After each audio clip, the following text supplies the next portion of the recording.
नमस्कार दोस्तों, मेरा नाम है भालचंद्र। ब्रह्मांड से देश में आप सभी का स्वागत है। आज के इस वीडियो में हम चर्चा करेंगे तुला राशि का अप्रैल 2024 का संपूर्ण राशिफल। कैसे होंगे ग्रह योग, कैसे होंगे ग्रहों के राशांतर और वो आपके राशि पर किस प्रकार से प्रभाव करने वाले हैं। उसी प्रकार अप्रैल महीने में सूर्य ग्रह होने जा रहा है जो कि आपके षष्ठ भाव में है। उसी प्रकार बुध जो ग्रह है वो भी वक्री होगा 2 तारीख से लेकर 25 तारीख तक। तो उसके जो प्रभाव परिणाम है वो आपके राशि पर किस प्रकार से हो सकते हैं, ऐसी कौन सी बातें हैं जो कि जान लेना बहुत ही ज्यादा आवश्यक है, सभी के बारे में डिटेल में चर्चा इस वीडियो में हम करने वाले हैं।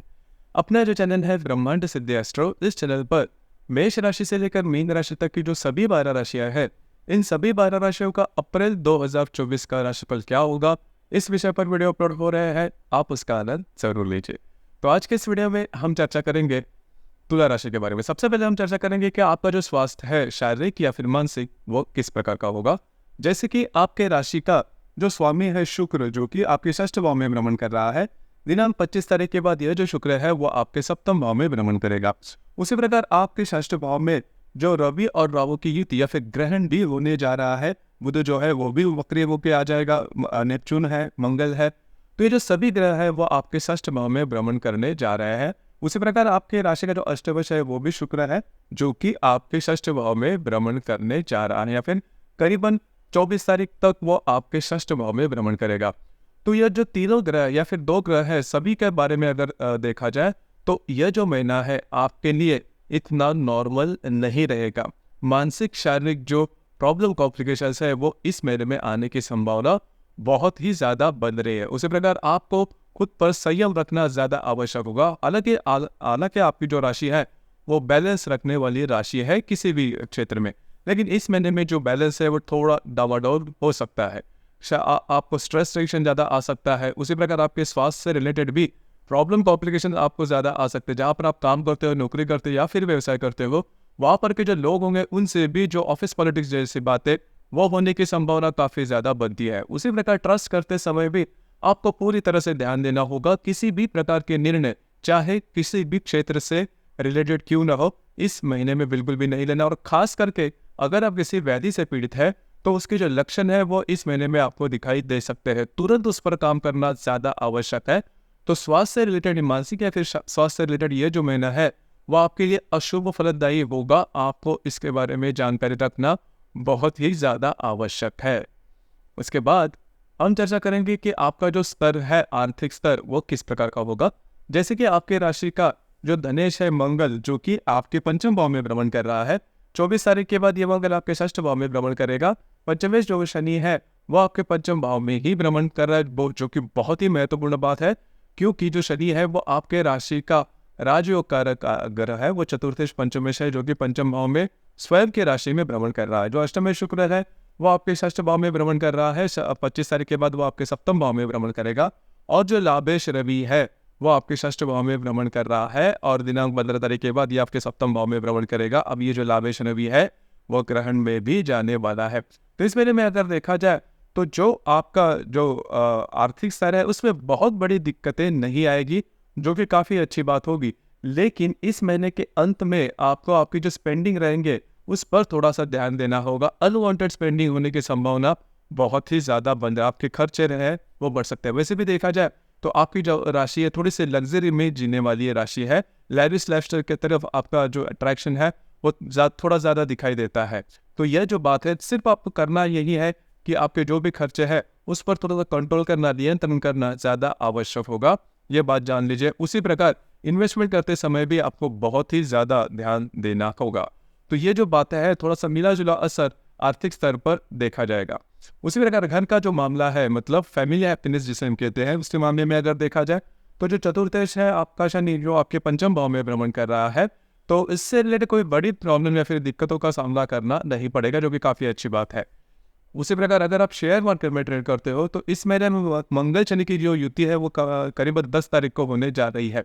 तो अगर आप शेयर मार्केट में ट्रेडिंग करते हो तो ध्यान रखिए, इजी मनी के या फिर फटाफट फायदे के पीछे, जिसे हम ट्रेडिंग भी कहते हैं, तो ट्रेडिंग के पीछे नहीं जाना। अगर लॉन्ग टर्म में इन्वेस्टमेंट की है तो जो बात है वो आपके लिए सही रहेगी। लेकिन आप जैसे अभी मैंने कहा फटाफट इन्वेस्टमेंट के अगर पीछे लगते हो तो आपके लिए दिक्कतें जो है वो ज़्यादा आ सकती है। इसके बारे में थोड़ा ध्यान देना होगा। लव लाइफ के मामले में अगर कहा जाए तो लव लाइफ के मामले में भी ये जो महीना है वो स्मूथ नहीं रहेगा।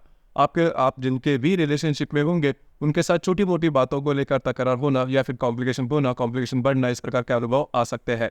खास करके जो गर्भवती महिला है उन्होंने स्वयं के स्वास्थ्य के बारे में ध्यान देना इस महीने में बहुत ही ज़्यादा आवश्यक होगा। स्वास्थ्य से रिलेटेड कॉम्प्लिकेशंस इस महीने में आने की संभावना थोड़ी ज़्यादा बन रही है। उसी प्रकार आपको खुद के ऊपर भी मानसिकता जिसे हम कहते हैं, तो खुद के मन पर भी थोड़ा कंट्रोल करना आवश्यक होगा। जो विद्यार्थी वर्ग है उन्होंने इस महीने में थोड़े से ज़्यादा एफर्ट देने महत्वपूर्ण होंगे। तो कुल मिला के देखा जाए तो यह जो महीना है वो आपके लिए इतना सही नहीं है, स्ट्रगल है हर एक क्षेत्र में। इसके बाद हम चर्चा करेंगे कि आपका जो वैवाहिक जीवन है इसके बारे में। आपके राशि का जो सप्तम से मंगल, वैवाहिक जीवन के लिए आपके लिए मंगल जो ग्रह है वो सबसे इंपॉर्टेंट होता है, जो कि आपके पंचम भाव में भ्रमण कर रहा है। और दिनांक 24 तारीख के बाद ये जो मंगल है वो आपके षष्ठ भाव में भ्रमण करेगा। हालांकि आपके सप्तम भाव में गुरु भी विराजमान है, गुरु और शुक्र भी है, और यहाँ पर शुक्र और रवि भी आने वाले हैं। तो अगर आप विवाहित हो तो आपके जो वैवाहिक जोड़ीदार है उनके साथ आपकी जो हार्मनी है वो काफ़ी अच्छी देखी जाएगी। उसमें किसी भी प्रकार के प्रॉब्लम कॉम्प्लिकेशन देखे नहीं जाएंगे, कोई बड़ी दिक्कतों का सामना करना नहीं पड़ेगा, जो कि काफ़ी अच्छी बात है। तो अगर आप विवाहित है तो आपके जो वैवाहिक जोड़ीदार है उनके साथ आपकी हार्मनी काफ़ी अच्छी देखी जाएगी। जो व्यक्ति विवाह करना चाहते हैं उनके लिए भी ये जो समय है, ये जो संपूर्ण महीना है वो शुभ फलदायी साबित होगा। इसके बाद हम चर्चा करेंगे कि आपका जो करियर है उससे रिलेटेड। करियर के मामले में अगर कहा जाए तो वो जो करियर का जो शुरुआत में मैंने कहा कि जो भी आपका करियर, मतलब अगर आप बिजनेस करते हो या फिर नौकरी करते हो तो थोड़ा सा दिक्कतों का सामना आपको करना पड़ सकता है। मतलब अगर आप कोई बिजनेस करते हो तो नया कोई प्रोजेक्ट हाथ में नहीं लेना। अगर नए प्रोजेक्ट या अगर अपॉर्चुनिटी भी आते हैं तो बहुत ही ज़्यादा इन डेप्थ आपको सोचना होगा, क्योंकि जो आप अनुमान लगाओगे उस प्रकार के जो बातें हैं वो होने की संभावना काफ़ी कम दिखाई दे रहे हैं।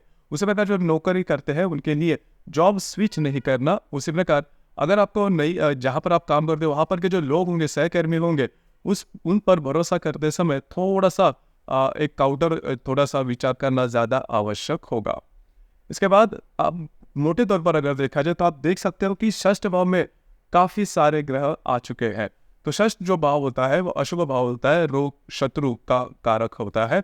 तो आपके जो गुप्त शत्रु होंगे उनसे आपको थोड़ा सा बचना होगा। उसी प्रकार अगर आप किसी शारीरिक व्याधि से पीड़ित है तो उससे भी रिलेटेड प्रॉब्लम कॉम्प्लिकेशन ज़्यादा बढ़ सकते हैं। तो इन चीज़ों पर थोड़ा सा ध्यान देना आवश्यक होगा। ये बातें जो है वो काफ़ी महत्वपूर्ण हो जाती है। इसके बाद हम चर्चा करेंगे ग्रह योगों के बारे में कि ग्रह योग के जो परिणाम है वो आपके लिए किस प्रकार से हो सकते हैं। तो सबसे पहले दिनांक 3 तारीख को शुक्र और नेपच्यून की युति होने जा रही है आपके षष्ठ भाव में। तो शुक्र जो ग्रह है वो आप ही के राशि का स्वामी है और युति में जाएगा नेपच्यून के षष्ठ भाव में। तो यहाँ पर आपके साथ चीटिंग होने की वगैरह संभावना काफ़ी ज़्यादा बनती है। आप किसी विषय में फंस सकते हो, ट्रैप हो सकते हो, तो इन चीज़ों पर थोड़ा सा ध्यान दीजिए। उसी प्रकार जो भी आपका कार्य क्षेत्र है वहाँ पर भी जो महिला वर्ग होंगे उनसे थोड़ा बच कर रहना होगा। इसी प्रकार दिनांक 10 तारीख को मंगल और शनि की युति होने जा रही है आपके पंचम भाव में। अब ये जो युति है काफ़ी महत्वपूर्ण होती है। मतलब अगर आप किसी के रिलेशनशिप में है तो बातें जो है वह इस महीने में कॉम्प्लिकेटेड हो सकती हैं। हीटेड कॉन्वर्सेशन आप दोनों में हो सकते हैं, और जो इसके जो रिजल्ट्स होंगे वो काफ़ी डेवास्टेटिंग भी हो सकते हैं। मतलब ब्रेकअप तक जो बात है वो हो सकती है। उसी प्रकार जो गर्भवती महिला है, तुला राशि की जो गर्भवती महिलाएं हैं उन्होंने भी स्वयं के स्वास्थ्य के बारे में ध्यान देना बहुत ही ज़्यादा आवश्यक होगा। कॉम्प्लिकेशंस जो है वो ज़्यादा आ सकते हैं। अगर आप शेयर मार्केट में ट्रेड करते हो तो 10 तारीख के इर्द गिर्द 8 से 10 या फिर 12, जैसे मैंने शुरुआत में भी कहा था, किसी भी प्रकार के बड़े रिस्क नहीं लेना। अगर लेते हो तो बुरी तरह से उसमें फंस सकते हो। इसी प्रकार अगर आप विवाहित हो तो आपकी जो वैवाहिक जोड़ीदार उनके साथ भी छोटी मोटी बातों को लेकर तकरार होने की संभावना काफ़ी ज़्यादा बनती है। दिनांक 11 तारीख को रवि और बुध की युति भी होने जा रही है। रवि जो कि आपके षष्ठ भाव में भ्रमण करेगा, जो बुध आपका भाग्येश भी है, विजेश भी है, और वह दोनों जो ग्रह है वो युति में जा रहे हैं। अब यहाँ पर जो बुध है वो वक्री होने जा रहे हैं। देखिए बुध आपका भाग्येश है, तो भाग्य का साथ इस महीने में मिलना करीबन कठिन हो सकता है आपके लिए।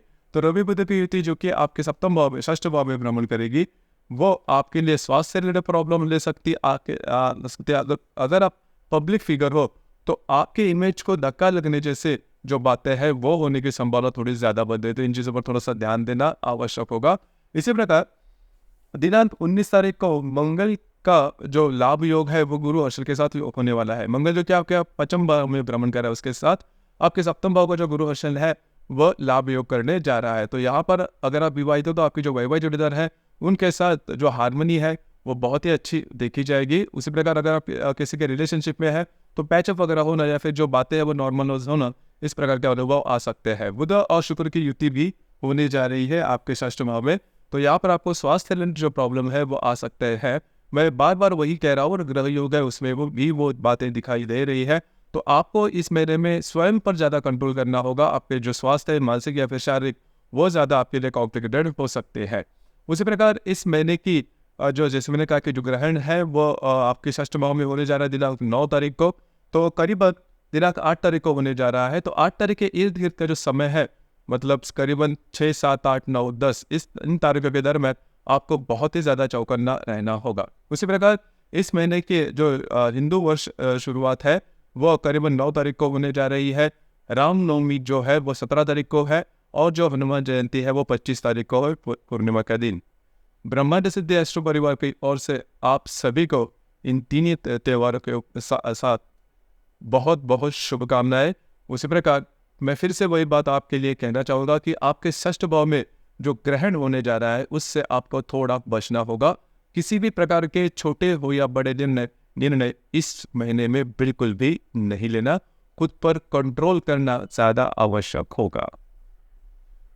तो दोस्तों ये था तुला राशि का अप्रैल 2024 का संपूर्ण राशिफल। आपको ये राशिफल कैसे लगा, आपने किस प्रकार से अनुभव किया, नीचे कमेंट बॉक्स में जरूर कमेंट करना, और अपना जो चैनल है ब्रह्मांड सिद्ध एस्ट्रो इसे भी लाइक, शेयर और सब्सक्राइब जरूर करना। धन्यवाद।